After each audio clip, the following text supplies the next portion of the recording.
एक तस्वीर है जिसमें एक सहमा देने वाली व्यथा छिपी है और इस व्यथा के कई जीते जागते पात्र थे जिनकी आप बीती 223 पन्नों की एक चार्जशीट में लिखी गई थी। इस केस के केंद्र में थी 16 वर्षीय काव्या। पेंटिंग और साइकिलिंग का शौक रखने वाली काव्या ने सोचा नहीं होगा कि वो एक ऐसे गुनाह का केंद्र थी जहां से ये केस 360 डिग्री का घुमाव लेकर एक ऐसी परिधि का निर्माण कर रहा था जिसके अंदर इंसानी दर्द को चीर देने वाली सिसकियां भी थी और डरा देने वाला हाहाकार भी। कहते हैं इंसान के शरीर में जितने रोम होते हैं पूरे जीवन काल में उसके मन में उतनी ही संख्या के कई ख्याल जन्म लेते हैं और इस केस को जन्म देने वाला भी एक ख्याल था, एक ऐसा विकृत ख्याल जो हिंदुस्तान की क्राइम हिस्ट्री का काला धब्बा बन गया। मैं कोई बहाना नहीं सुनूंगी काव्या, चल उठ, स्कूल तो जाना ही पड़ेगा। मम्मी सच में पेट में बहुत दर्द हो रहा है। काव्या तेरे बहाने नहीं खत्म होते, चल उठ बेटा। हाँ सच बोल रही हूँ, विंची दादा की कसम। विंची दादा? ये कौन है? माँ Leonardo da Vinci, the famous painter जिन्होंने मोनालिसा बनाई थी। वाह बेटा वाह, और तू अपनी माँ को बना। उठ काव्या, बेटा बोर्ड एग्जाम्स है इस बार, तेरे कुछ तो पढ़ ले। अरे माँ पढ़ लूंगी लेकिन अभी तेरे पापा आ गए। अरे तू काव्या सुन बेटा। अरे तू पापा मेरा बच्चा। पापा मैंने एक पेंटिंग बनाई है, आपको दिखाऊंगी। हाँ भी और वो और अब कहाँ गया पेट दर्द? हाँ अभी भी हो रहा है। पापा देखो ना। काव्या तेरी नौटंकी बंद कर, जल्दी रेडी हो और स्कूल जा वरना लेट हो जाएगी तू। अरे क्या सरिता, बेचारी के पेट में दर्द हो रहा है, तुम इसे डांट रही हो। जा बेटा, आज की तेरी स्कूल की छुट्टी। बिगाड़ो और बिगाड़ो बेटी को। एग्जाम में इतने बड़े बड़े अंडे मिलेंगे ना तो मुझे मत कहना। अरे कुछ नहीं होगा। माँ अगर दीदी स्कूल ना जाए तो मैं भी छुट्टी कर दूं। हाँ हाँ क्यों नहीं। चुप, जल्दी यूनिफॉर्म पहनो, रेडी हो, तेरी स्कूल बस आ रही है। सरिता मुझे 1 घंटे में निकलना है। हाँ तुम जरा चाय रख दो। अरे ये क्या बात हुई? और आप अपनी हेल्थ का बिल्कुल ध्यान नहीं रख रहे हैं आजकल। इतना नाइट शिफ्ट क्यों कर रहे हैं आप? क्या करूं, दूसरा यूनिट जो शुरू हो रहा है, मैं भी नहा कर आता हूँ। हाँ एक मिनट, आप ग्रीन चेक शर्ट पहन के गए थे ना, फिर ये? हाँ वो नाइट ड्यूटी लगने वाली थी ना तो मुझे अंदाजा था, इसलिए एक एक्स्ट्रा शर्ट साथ ले गया था। नहा कर आता हूँ। हाँ इनकी गंदी शर्ट ना बैग में ही होगी, धोने में डाल देती हूँ।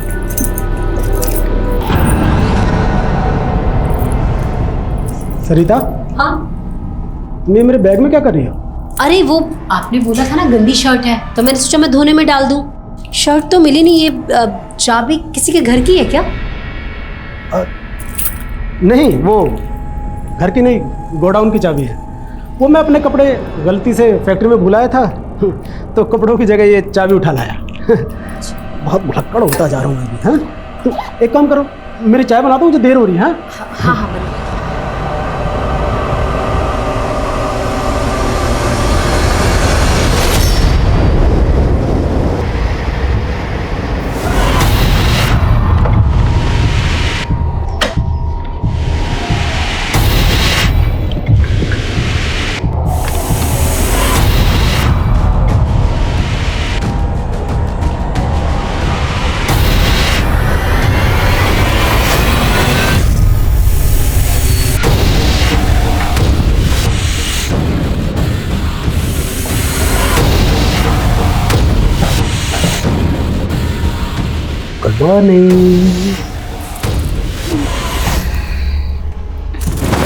कहाँ चलने गए थे तुम?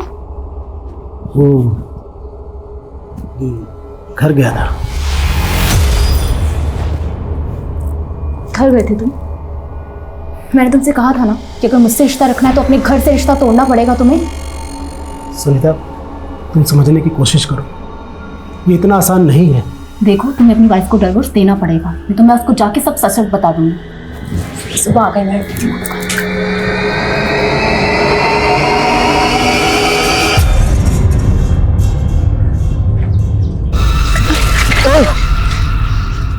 सॉरी।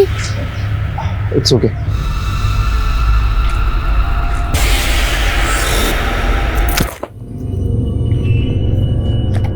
काव्या चले बाल्टी उठा और अंदर लेके जा, मैं उदय को लेने जा रही हूँ। माँ मैं ले आती हूँ ना उदय को, और वो रिया से भी पूछ लूंगी कि स्कूल में क्या पढ़ाया है। अच्छा चल ठीक है, फिर तू ही चली जा जा। और सुन, उदय को लेके सीधा घर आना, कहीं भटकने की जरूरत नहीं है। हाँ माँ।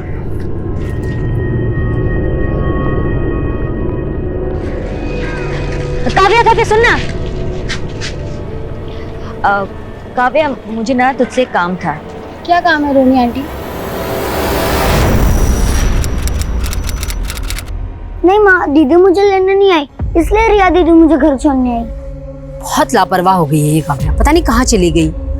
रिया बेटा, अगर तुम्हारे घर काव्या आए ना तो उसे कहना उसकी मम्मी बहुत गुस्सा कर रही थी। ठीक है आंटी, मैं बोल दूंगी उसको। ठीक है बेटा, ठीक, बाय।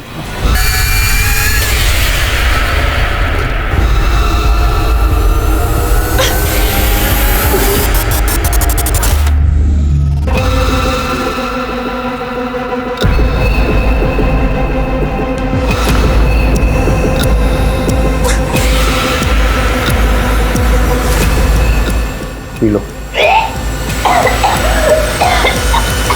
छी, क्या ये?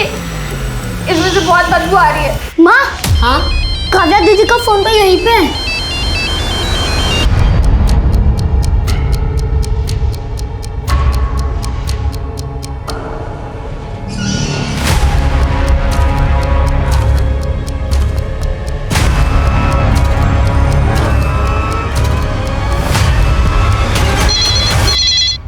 हेलो। हाँ हेलो, हाँ जी, मैं मयूर की वाइफ बोल रही हूँ, मेरी उनसे बात करा दीजिए प्लीज। सरिता जी, मयूर ने 2 दिन की छुट्टी ली थी और पिछले 2 दिन से वो फैक्ट्री नहीं आया है। 2 दिन से नहीं आया?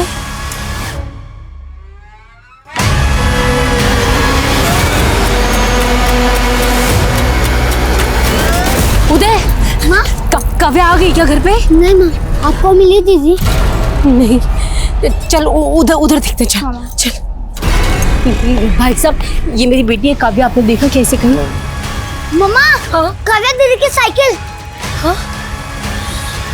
काव्या की साइकिल?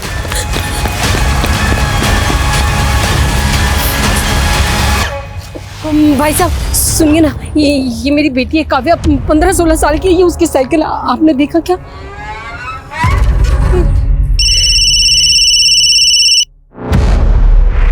हेलो मयूर, काव्या कहीं नहीं मिल रही।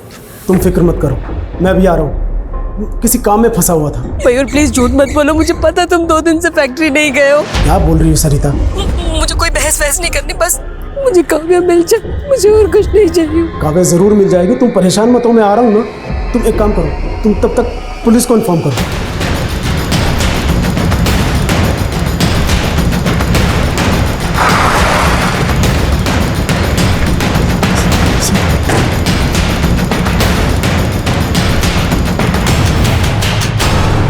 मेरी बेटी काव्या अपने भाई उदय को पिक करने के लिए निकली थी, ये उसकी साइकिल है। आप बिल्कुल फिक्र मत कीजिए, हमारी टीम आसपास के एरिया में पता कर रही है, आपकी बेटी बहुत जल्द मिल जाएगी। सर इस पूरे एरिया में ना कोई दुकान है ना कोई सीसीटीवी। हम काव्या की फोटो आसपास के लोगों को दिखा रहे हैं। तो अपनी जांच का एरिया बढ़ाओ। Yes sir. किसी भी हालत में लड़की को ढूंढो।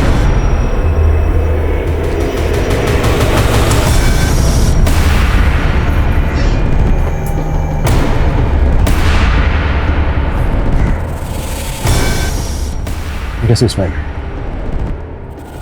मतलब काव्या को अगवा किया गया है?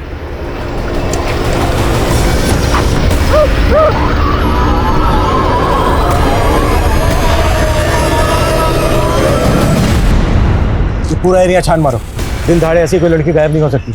एक एक आदमी को काव्या का फोटो दिखाओ, किसी न किसी ने काव्या को जरूर देखा हो। Yes sir.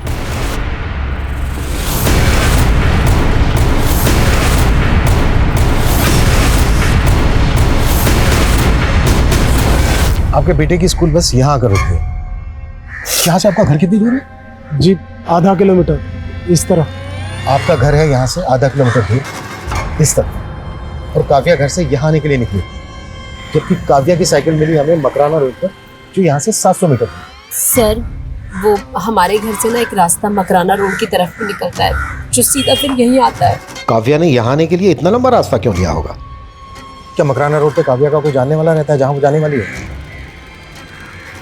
जी जी नहीं, काव्या को साइकिलिंग का शौक है, हो सकता है इस वजह से उसने वो लंबा रास्ता लिया हो।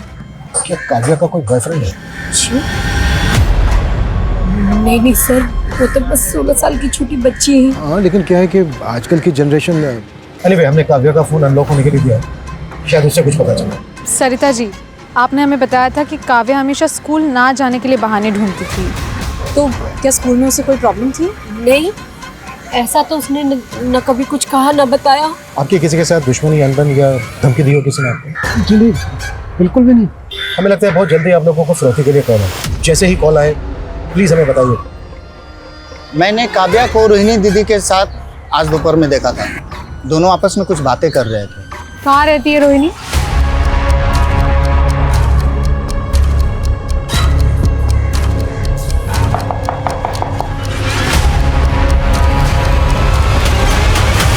जी हाँ, मैं दोपहर को मिली थी काव्या से। काव्या काव्या सुन ना। काव्या, मुझे ना तुझसे एक काम था। क्या काम है रोनी आंटी? कल ना मेरे घर पाठ होने वाला है, तो मम्मी से कहना कि आए, ठीक है? 2 बजे तक आ जाए। ठीक है, मैं बोल दूंगी। काव्या की माँ उसे जगह जगह ढूंढ रही थी, आपने उन्हें बताया क्यों नहीं कि आप मिली थी काव्या से? मैं पूजा में मग्न थी, और एक बार पूजा में ध्यान लग जाता है तो फिर मेरा कहीं ध्यान नहीं लगता। अब मैं जाऊं? मेरी पूजा अधूरी है। जी।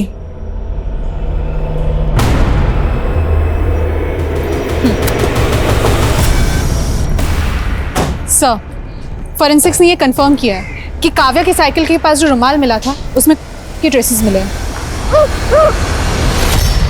काव्या के पेरेंट्स को अभी तक रैंसम का कॉल आया नहीं। 12 घंटे हो गए हैं किडनैपिंग में। अब तक तो कॉल आ जाना चाहिए था। ये किडनैपिंग वाकई में रैंसम के लिए हुई है या फिर एंगल कुछ और है?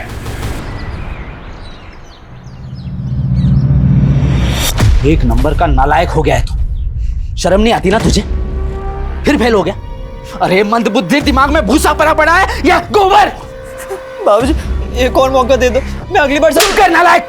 अरे तुझसे तो अच्छा किसी जानवर को पढ़ाता तो वो अफसर बन जाता।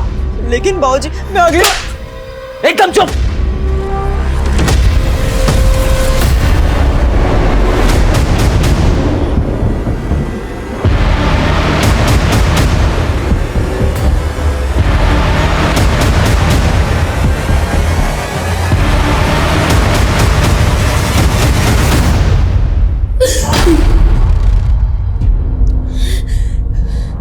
काव्या नहीं है। सुनो, ये काव्या नहीं है, ठीक है? ये काव्या नहीं है। किसी को भी ऐसे लटा के मत बोलो कि ये हमारी बच्ची, तो हम नहीं मानेंगे। ये काव्या नहीं, ये काव्या नहीं। संभालिए, ये अरे ये काव्या ही नहीं है इसमें। चलिए, ये काव्या नहीं है भाई, और मेरी बात शांत हो जाइए, शांत हो जाइए। मेहर जी, ये जली हुई बॉडी हमें उसी एरिया के पास मिली जहाँ पर काव्या की साइकिल मिली थी। वैसे तो बॉडी 99% जल चुकी है, लेकिन राइट हैंड का कुछ हिस्सा जला नहीं, और उस पर एक मार्क है। ये देखिए मार्क, इसको पहचानते हैं आप?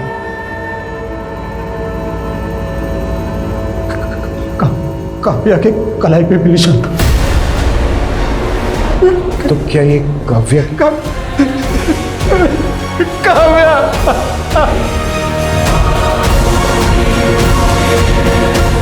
ना तो फिरौती मांगी गई है, ना ही कोई दुश्मनी का एंगल सामने आया है।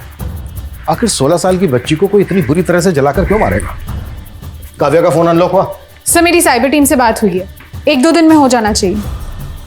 काव्या के पेरेंट्स ने किसी पर शक नहीं जताया। कहीं ऐसा तो नहीं है कि काव्या के पेरेंट्स हमसे कुछ छुपा रहे हैं जो इस केस से कनेक्टेड है, इसलिए इस केस की कड़ियां नहीं जुड़ रही हैं? एक काम करो, काव्या के पेरेंट्स की बैकग्राउंड करो। सर, मैं सोच रही थी कि काव्या की फ्रेंड रिया से बात करूं। हो सकता है जो बात पेरेंट्स को ना मालूम हो वो दोस्त को मालूम हो। काव्या बार बार स्कूल ना जाने के बहाने ढूंढती थी। क्या स्कूल में उसे कोई बुली कर रहा था? नहीं मैम, ऐसा बिल्कुल नहीं था। उसका दिमाग कभी पढ़ाई में लगता ही नहीं था। उसका दिमाग तो हमेशा पेंटिंग बनाने में और साइकिलिंग करने में लगता था। काव्या के पेरेंट्स का कहना है कि उसका कोई बॉयफ्रेंड नहीं था। क्या तुम्हें पता है उसके बॉयफ्रेंड के बारे में? मेरे हिसाब से काव्या का कोई बॉयफ्रेंड नहीं था। गुड्डू, इधर आ। यहाँ भी पीछे, स्कूल में भी पीछे। हाँ, आगे कब बढ़ेगा? अरे स्कूल में तेरा नाम जनक रखा था, ये सोच के कि राजा जनक जैसा विद्वान बनेगा, और तू नाम खराब करने पे तुला है। अब दिसंबर, आजकल बहुत नाटक हो गए तेरे। हाँ, अरे बाजार भाव से ज्यादा पैसे दे रहा हूं, फिर भी तू नाटक कर रहा है। देखिए प्रमोद जी, मैंने पहले ही आपसे कहा है कि मुझे वो जमीन नहीं बेचनी। सोच ले दिसंबर, बेटा छोटा है भी तेरा। देखिए धमकी मत दीजिए। वरना क्या करेगा तू? वरना क्या? अरे साला दो करे का आदमी सर पर बैठेगा, सर पर बैठेगा। ओए पिल्ले, मुझे हाथ उठाएगा, मुझे हाथ उठाएगा। गुड्डू, क्या किया तूने?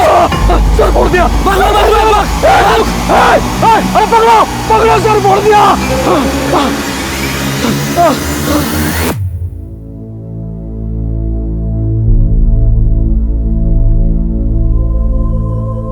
माँ दीदी ने आधा घंटे से खड़ा कर रखा है, कहती है तेरा स्केच बनाऊंगी, और देखो क्या बना दिया। माँ माँ, अब दीदी वापस कभी भी नहीं आएगी, बोलो ना माँ, चुप क्यों हो?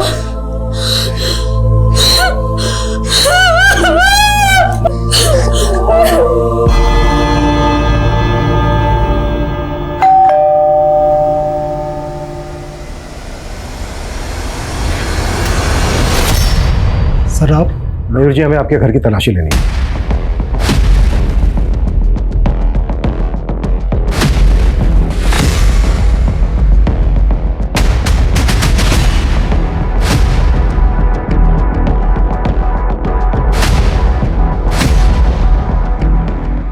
ये पेंटिंग काव्या ने खुद बनाई थी?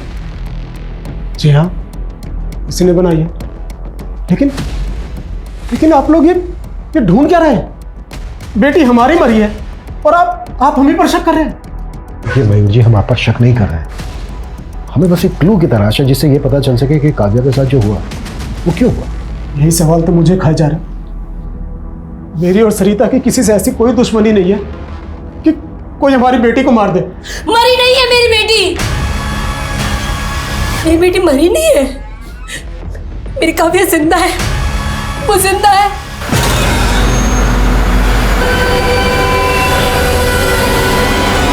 सर, मैंने काव्या के स्कूल में पूछताछ की। काव्या की किसी के साथ कोई प्रॉब्लम हो ऐसा कुछ सामने नहीं आया। लेकिन सर, मैंने काव्या की पड़ोसी रोहिणी का बैकग्राउंड चेक किया। काफ़ी कर्मकांड वाली औरत है, बच्चा नहीं हो पाया इस बात का काफ़ी मलाल है उसे। और सर, रोहिणी का एक मुंह बोला भाई है सर्वेश, जो एक सन्यासी है। तुम्हारे कहने का मतलब है कि ये तंत्रमंत्र का चक्कर हो सकता है? रोहिणी ने ही बच्चा पाने की चाहत में काव्या के साथ कुछ कर दिया? सर, मैंने खबरियों से कहा है कि रोहिणी के इस सन्यासी भाई की कुंडली निकाले। रोहिणी, जीजा जी नहीं आए? मैं जानता था वो नहीं आएंगे। तुम उनकी छोड़ो, ये बताओ आगे क्या करना है? ये लो, उन्हें खाने में मिलाकर एक बार खिला देना, फिर जो तुम चाहोगे सिर्फ वही होगा।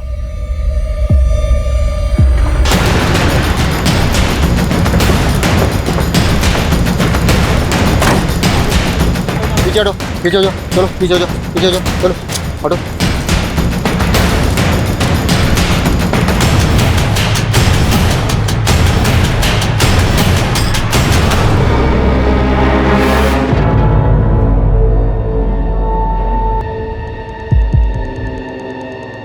इस लड़की के भी राइट हैंड की कलाई पर मार्क है। सर,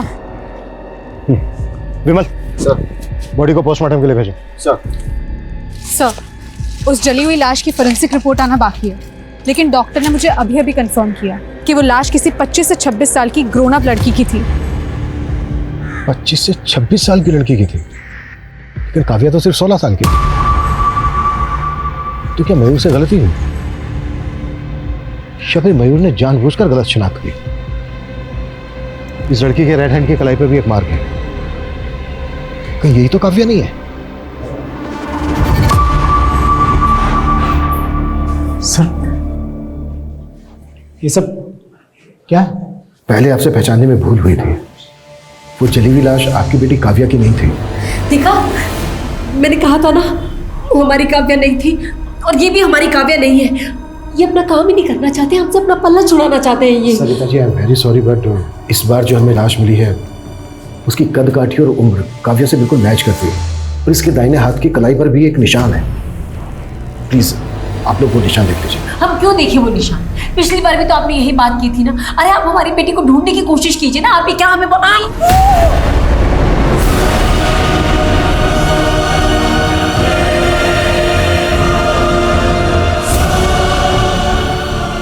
ये मेरी बेटी नहीं है। नहीं, आप परेशान कर रहे हैं, हमें जानबूझ के परेशान कर रहे हैं। मेरी बेटी नहीं है। चलो चलो सरिता, ये हमारी बेटी नहीं है, चलो।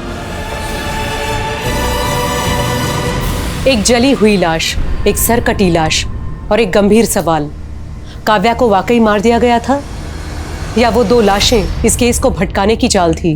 काव्या अभी उसकी मां और भाई की उम्मीदों में जिंदा थी, लेकिन काव्या के पिता ने जिस तरह से उन लाशों की शिनाख्त की, उसने पुलिस की उलझनें और बढ़ा दी और डीएनए करवाना बेहद जरूरी हो गया। डीएनए लगभग 30 दिन का समय लेने वाला था और अब तक ये चर्चाएं गर्म थी कि इस केस के इन्वेस्टिगेटिव ऑफिसर ने अपने पिछले 2 केस 48 घंटे के अंदर क्रैक कर लिए थे।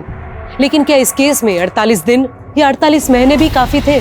पुलिस ने किडनैपिंग, रंजिश, ऑनर किलिंग और तंत्र से जुड़ी कई थ्योरीज बनाई थी, लेकिन इस केस की जड़ से एक विशालकाय पेड़ पनप रहा था, जिसके गुनाह की गर्म छाया सारा माहौल गर्म करने वाली थी। इस इलाके की 3000 युवाओं की नौकरी से जुड़ा हुआ है ये मामला। 3000 लोग, यानी कि 3000 परिवार। अब सवाल ये उठता है कि क्या हमारे नेता धर्म और जात की राजनीति को छोड़ के इस अहम मुद्दे पर बात करेंगे रोजगार जैसे? शायद नहीं करेंगे।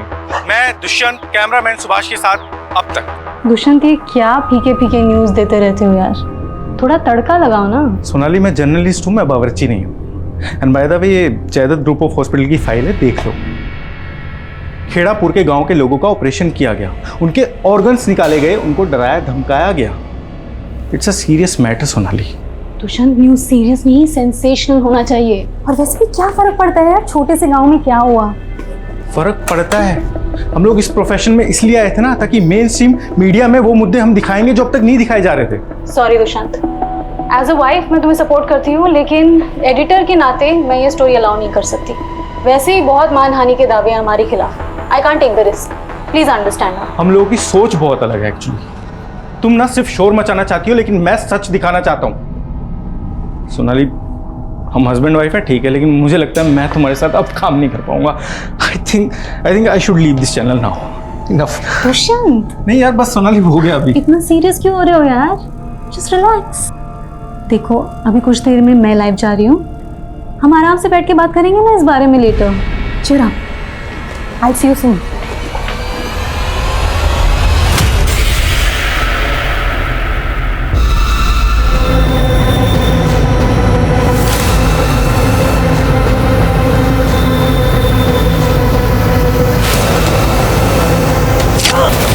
हाँ सर, माना कि मैं एक बांझ हूँ, लेकिन इसका मतलब ये नहीं कि मैं किसी और के बच्चे को मार दूंगी।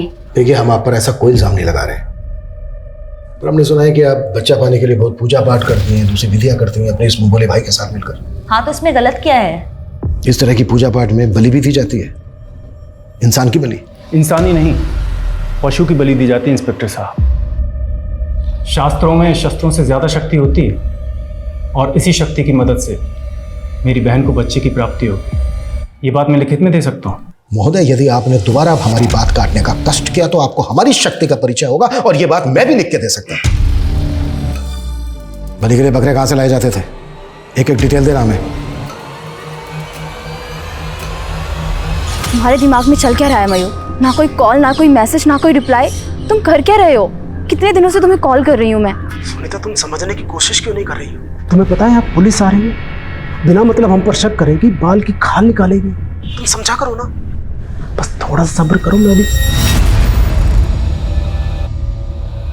तुम अभी भी सुनीता के टच में हो? सरिता, तुमसे ज्यादा घटिया और सेल्फिश बाप इस दुनिया में कोई नहीं होगा मयूर। निकल जाओ यहां से और जाके रहो अपनी उस प्रेमिका के साथ। सुनीता से? जी सर, मयूर का पिछले 1 साल से सुनीता सिंह के साथ अफेयर चल रहा है। काव्या की मौत का कनेक्शन इस अफेयर से तो नहीं है? कहीं ऐसा तो नहीं है कि काव्या का पिता मयूर ही काव्या की मौत का कारण है?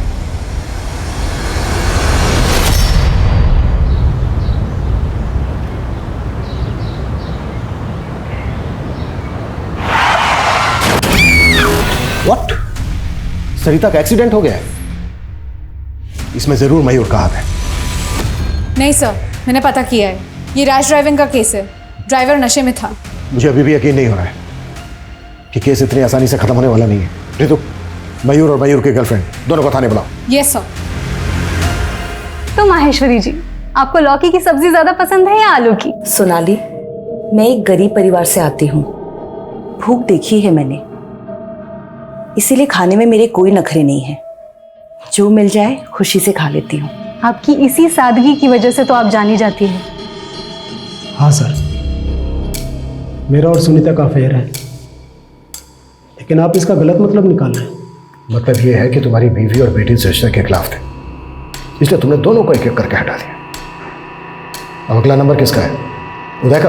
आप मुझ पर जो चाहे इल्ज़ाम लगा सकती हैं। वैसे भी एक शादीशुदा आदमी के साथ अफेयर रखने वाली औरत को ना सोसाइटी में कोई इज्जत मिलती है, ना ही उसके अपने परिवार में। हमें आपके अफेयर से कोई लेना देना नहीं। देखिए, आप यकीन करिए, मुझे भी सरिता और काव्या की मौत का उतना ही अफसोस है, लेकिन मैं किसी बात के लिए गिल्टी नहीं हूँ, क्योंकि मैंने कुछ गलत नहीं किया है। आप कुछ भी बोल रहे हैं सर।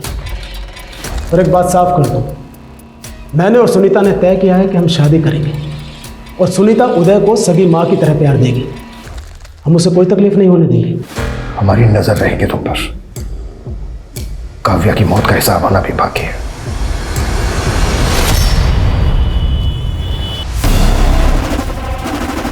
डॉक्टर कविता, छोड़ोगे नहीं तुझे? बता मेरा बच्चा कहाँ है? कौन हो तुम? क्या बात कर रही हो? नाटक बंद कर। तूने मेरी डिलीवरी की थी ना, और उसके बाद तूने बोला कि मेरा बच्चा मरा हुआ पैदा हुआ है। तूने मेरे बच्चे की शक्ल भी नहीं देख ली थी। मेरा बच्चा कहाँ? मैं छोड़ूंगी नहीं तुझे। बचा मेरा बच्चा। सर, डीएनए रिपोर्ट आ चुकी है। वो सरकटी लाश काव्या की है। पता था मुझे, लेकिन मयूर और उसकी गर्लफ्रेंड सुनीता के खिलाफ हमारे पास एक भी सबूत नहीं है जिससे हम ये साबित कर सकें कि काव्या के मर्डर में उनका हाथ है। कहाँ चूक हो रही है हमसे? हमें ये केस रीइन्वेस्टिगेट करना होगा। सर, हमें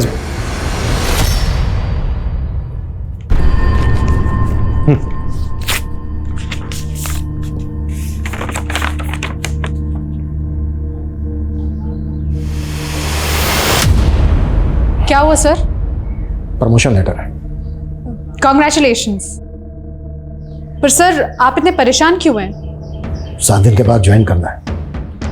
इसका मतलब यह है कि इस केस को सोल्व करने के लिए हमारे पास सिर्फ 7 दिन है। किसी भी हालत में इन 7 दिन के अंदर में केस सोल्व करना है। Yes sir.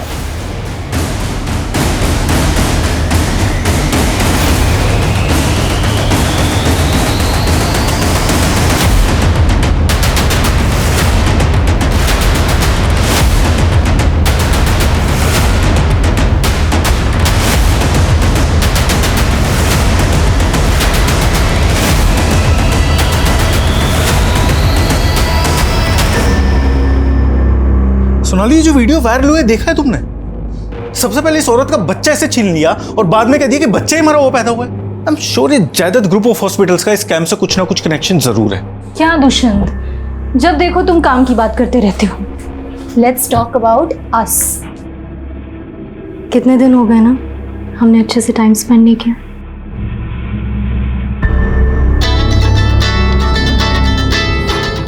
सोनाली, मुझे बहुत इंपॉर्टेंट टिप मिली है, मुझे जाना होगा। I have to go, please. Hello,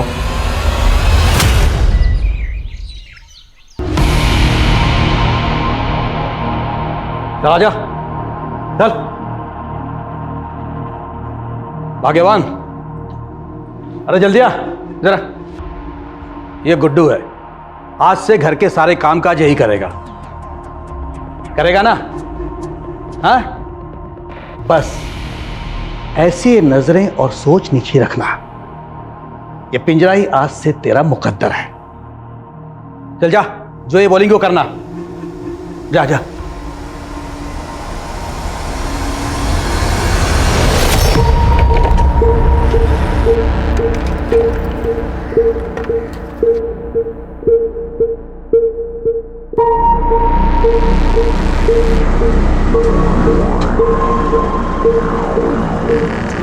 कहाँ हो तुम?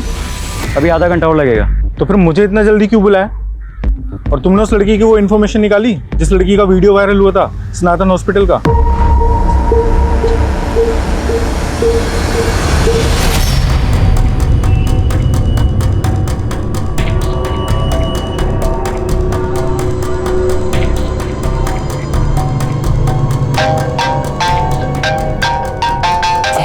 एक मिनट खुमा। हेलो। सॉरी सोनाली मैम, इस टाइम आपको डिस्टर्ब किया। दरअसल दुष्यंत सर ने मुझे विशाल नगर बुलाया था। 1 घंटे से उनको कॉल कर रहा हूँ, उनका फोन ऑफ आ रहा है, अभी तक आए भी नहीं वो। क्या वो आपके साथ है क्या? कहीं फंस गया होगा, खुद ही कॉल कर लेगा। और हाँ, मैं मीटिंग में हूँ, मुझे दोबारा डिस्टर्ब मत करना। Okay ma'am.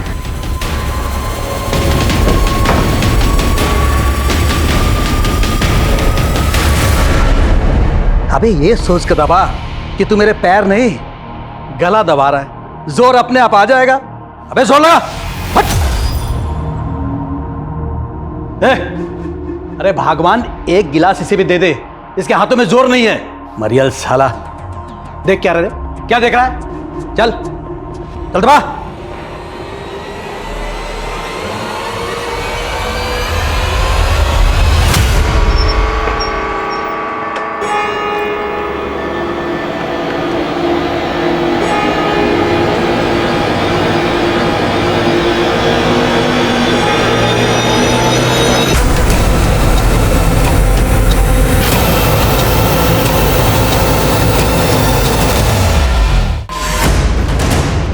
जैन सर। जय हिंद जिंदल। अब तक न्यूज़ चैनल का को फाउंडर दुष्यंत 2 दिन से मिसिंग है। आज उसकी वाइफ सोनाली, जो खुद चैनल की एडिटर है, उसका फ़ोन आया था मुझे। अब ये केस तुम हैंडल करोगे। जैन सर।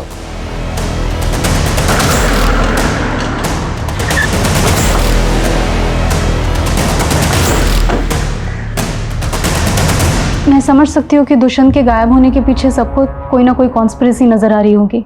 कई नेताओं, बिजनेसमैन, अधिकारियों को नाराज किया था उसने अपनी रिपोर्टिंग से, लेकिन ऑफिसर ऐसा कुछ है नहीं। आपके कहने का मतलब यह है कि दुष्यंत अपनी मर्जी से कहीं चले गए? यस ऑफिसर, एक्चुअली वो कई दिनों से मुझसे ही नाराज था। इस नाराजगी की वजह? हम दोनों ने मिलकर ये चैनल खोला था और eventually I became the face of the channel. इसीलिए दुष्यंत को कहीं ना कहीं ऐसा लगने लगा कि वो पीछे रह गया। सब उसके मन का वहम है। अगली बार मिलूंगी तो समझा लूंगी उसे। आप प्लीज उसे जल्द से जल्द ढूंढ निकालिए। श्योर सर, दुष्यंत को आखिरी 3 कॉल उस्मान शेख नाम के आदमी के आए थे। सर, ये है उस्मान शेख, हिस्ट्री शीटर है। सर, इलीगल आर्म डीलिंग्स के चार्जेस लगे थे इसके ऊपर। लेकिन दुष्यंत की बीवी सोनाली का कहना है कि दुष्यंत उनकी प्रोफेशनल अनबन की वजह से अपनी मर्जी से कहीं चला गया है। अगर उस्मान की इसमें इन्वॉल्वमेंट है तो दुष्यंत खतरे में है। राइट सर, दुष्यंत का फोन जैतपुर रोड के पास स्विच ऑफ हुआ था। अभिषेक, उस एरिया की सारी सीसीटीवी फुटेज स्कैन करो, शायद दुष्यंत की कहीं बाइक स्पॉट हुई हो। सर।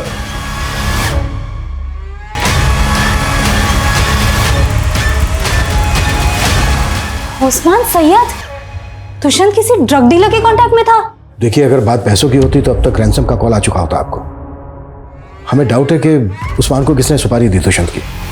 माय गॉड, वो किस हाल में होगा? आपको शक है किसी पर? नहीं, अभी कुछ समझ में नहीं आ रहा है। मैं आपको खुद फोन करूंगी, please give me some time.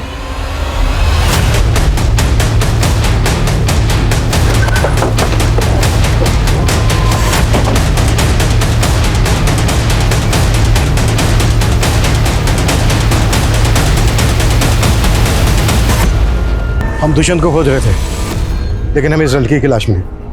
पता करो कौन है ये लड़की। अदिति नाम है इसका।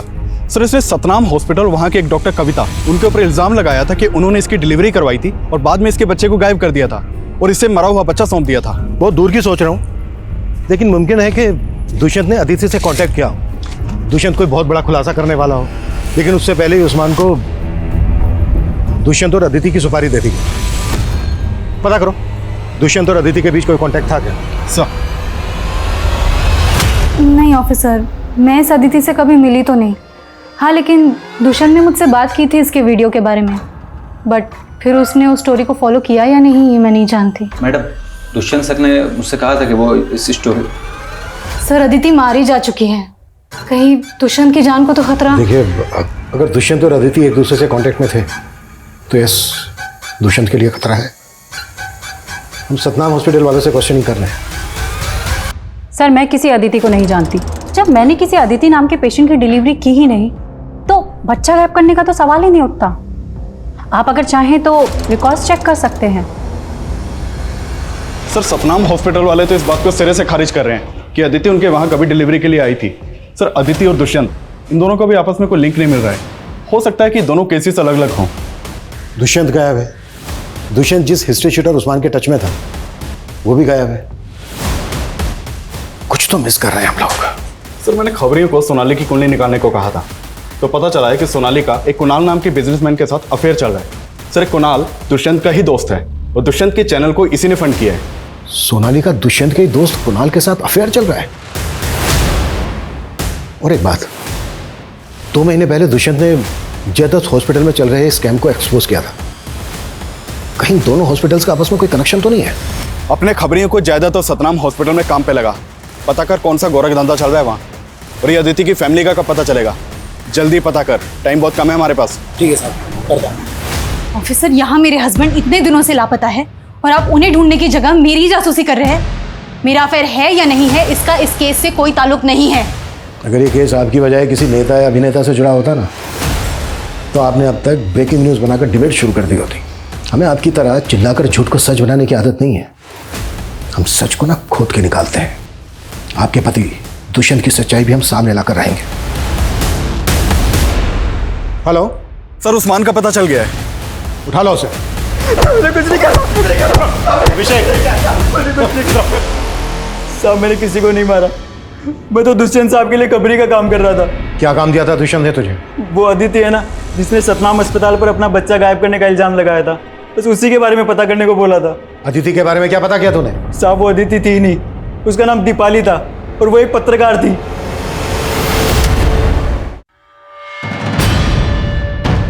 सर उस्मान सही बोल रहा था।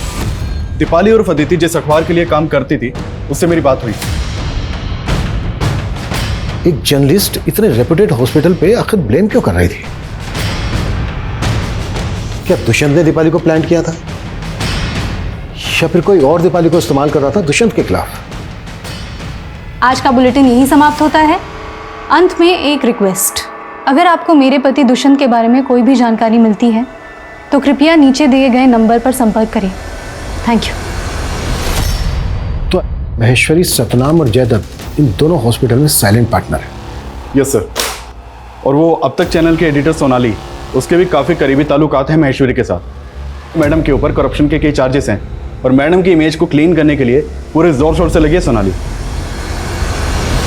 महेश्वरी जी, इस बार आपका इंटरव्यू आपके गांव में करेंगे। अपने पापा को भी साथ रखिएगा। हाँ, जनता के दिलों को छू जाते हैं ऐसे मोमेंट्स। जनता की नब्ज हम नेता तो मैंकर से ज्यादा समझते हैं, वो सब हम पे छोड़ दो। खैर ये बताओ, तुम्हारे पति दुष्यंत की कोई खबर मिली? लेकिन सर आप ही ने तो ये केस मुझे हैंड ओवर किया था। देखिए सर, मैं इस केस को सॉल्व करने के काफी करीब हूँ। जिंदल, नो मोर आर्ग्यूमेंट्स। दुष्यंत का केस पांडे के हवाले करो और कल आकर मुझे हेडक्वार्टर में मिलो। जय सर। सर महेश्वरी मैडम की इस इलाके में लगभग 15 इलीगल प्रॉपर्टीज़ हैं और मैडम को बने हुए अभी सिर्फ 2 ही साल हुए हैं। ये देखिए सर। और मेरे पास सिर्फ 24 घंटे हैं। हेडक्वार्टर से कॉल आ गया है। जो लोग चाहते ही नहीं है मैं इस केस को लेके आ गया। इस सिस्टम इज सो।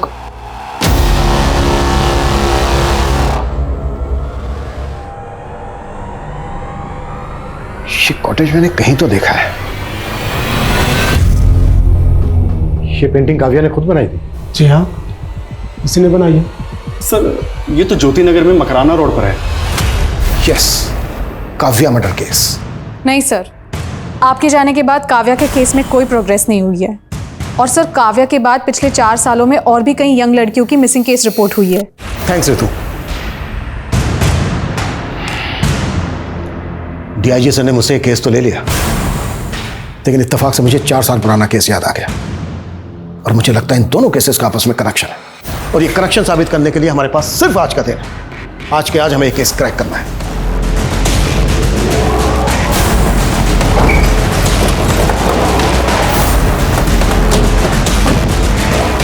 चलो।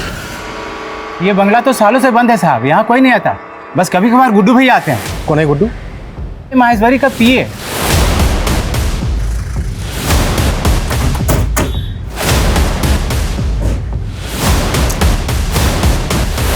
ट्रांसफर से जी नहीं भरा क्या, जो डिसमिस होने का मन बना लिया? मन की बात बाद में करते हैं, फिलहाल काम की बात करते हैं। क्यों जनक उर्फ गुड्डू, यही नाम है ना तेरा? इंस्पेक्टर, आपको शायद कोई गलत आपकी बेनामी संपत्ति है ना, आपका वो फार्म हाउस मकराना रोड पर, इसकी करतूत के पक्के सबूत मिले हमें वहां पर।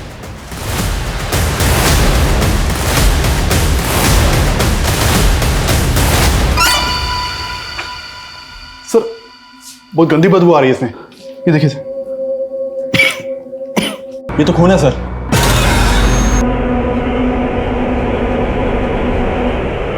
कुछ याद आया गुड्डू भैया?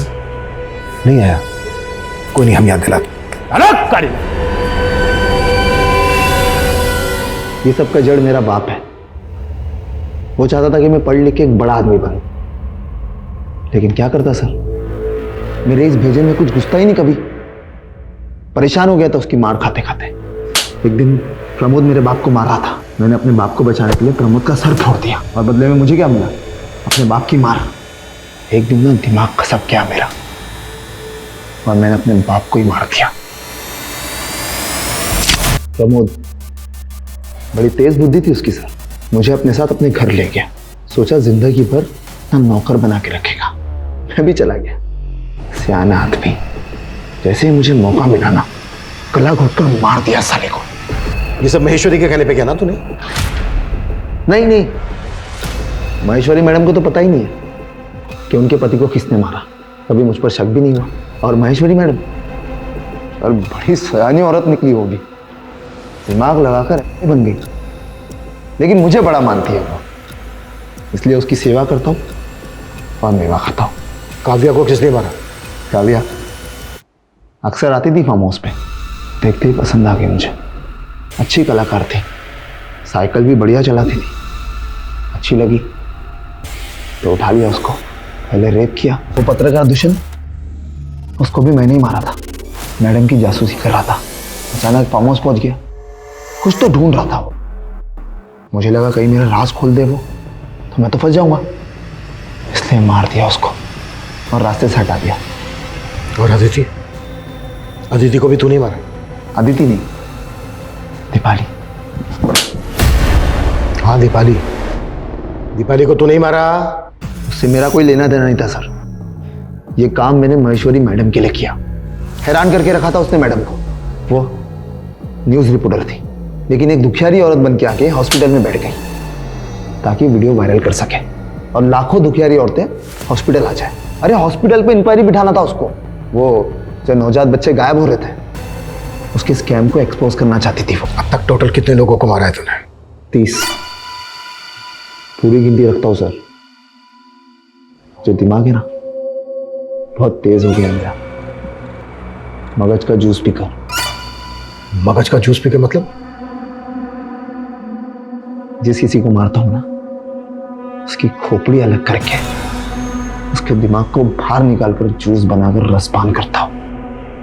एक ज्योतिष मिले थे मुझे, उन्होंने मुझसे कहा किसी होशियार इंसान को मारकर उसके भेजे का जूस बनाकर रसपान कर लो, उसका सारा प्रभाव तुम हासिल कर लोगे। बस वही किया हमने सर।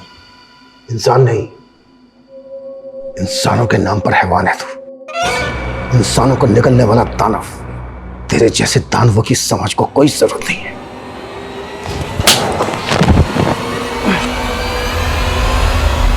हमने आदि मानव से मानव बनने और मानवों द्वारा निर्मित की गई कई सभ्यताओं के विकास और पतन की गाथाएं सुनी होंगी, लेकिन ये गाथा मानवीय अस्तित्व को विचलित करने वाली व्यथा है। ये ख्याल ही आतंक से भरा हुआ है कि कोई इंसान इंसान को मार के खा सकता है। लेकिन जनक ने दावा किया है कि वो लगभग 30 लोगों को मार के उनके मगज का मांसाहार कर चुका है। नोएडा के निठारी कांड के बाद ये हिंदुस्तान का दूसरा कैनिबल यानी नरभक्षी हत्याकांड है। और हैरानी की बात ये थी कि ये सभी हत्याएं सन 2005 से हो रही थी। अलग अलग क्षेत्रों से आए दिन कई लोग गायब हो रहे थे और आखिरकार ऑन रिकॉर्ड फाइल हुए 18 मिसिंग केस और 4 हत्या के केस लगभग 15 साल बाद न्याय की दहलीज पर पहुंचे। लेकिन जनक जैसी विकृत मानसिकता के अपराधियों की मानसिक स्थिति पे ये सवाल उठने लगते हैं कि कहीं वो एबनॉर्मल तो नहीं, और इस परिस्थिति में कातिल को सजा में रियायत मिल जाती है। लेकिन मेडिकल रिपोर्ट ने जल्द ही ये साफ कर दिया कि जनक एबनॉर्मल नहीं था, लेकिन बचपन से पनप रहे मानसिक अवसाद ने उसको इतना खूंखार अपराधी बना दिया। अब मैं सोनाली कुलकर्णी आपसे विदा लेती हूँ। फिर होगी मुलाकात एक नए और चौंका देने वाले केस के साथ। देखते रहिए क्राइम पेट्रोल सतर्क। जय हिंद।